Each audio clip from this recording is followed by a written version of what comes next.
ভাই ভাই তো অটো ড্রাইভার সিনিয়র নই কোম্পানির যে জামজট ভাই আর মন আছে না গাড়ি চালাইতাম আগে তো আর কিছুক্ষণ আগে তো আওয়ামী লীগের তারা আপনার চাঁদাবাজি করতো চাঁদাবাজি করলে মনে করতাম খারাপ এখন আমার কাছে মনে হচ্ছে চাঁদাবাজিটা আসলেও ভালো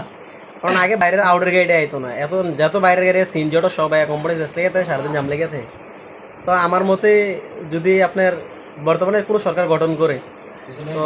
এই যে চাঁদাবাজির খায়রাত চাঁদাবাজি করে তো এটা আপনার বড় বড় নেতারা গায় আসলে এটা সরকার করে যায় না তার নাম কয় সরকারের কয় জেলা পরিষদের টিয়া বা থানার টিয়া তারা কয় টুকেন তা আমার মতে চাঁদাবাজি আবার নতুন করে করতো মনে করেন আপনার মোরদনগর থানার অটো আছে কিছু সিন্ডি আছে তারা গাড়ির হয়তো মোরদনগর থানা লেয়া থাকতো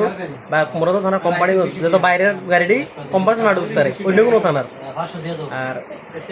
আপনার এটার থেকে দরকার মাসে আমরা এমনি জিবি না মাসে হয়তো একটা টেনে তো 500 টাকা করে এটা সরকারি ফান্ডে ডাইরেক্ট হয়তো ব্যাংকের মাধ্যমে বিকাশের মাধ্যমে জমা দিতাম ভালো আসছিল তুলে বাইরে গাড়িটা এলো নইলে আর নেতারাও চাঁদাবাজি করতে পারলো না চাঁদাবাজি করবো সরকার সরকার দেশ উন্নয়নের লেগে চাঁদাবাজি করবো ঠিক না তো আমার মতে এটা সরকার চাঁদাবাজি করে সরকার ট্যাক্স ব্লক ভালো হয় আর কি আমরা লেগে আর দেশও সরকার যদি টাকাটা নেয় এটা দেশের উন্নয়নের কাজে লাগবো আর যে নেতা ফেতারা দেয় তারা ক্যাশের বড় বড় বিল্ডিং করবো আর আমরা ভাই আলার প্রতি গাড়ি অনেক জায়গা ঠিক না ঠিক ভাই আচ্ছা ঠিক আছে ভাই আমার কথা শেষের দূরে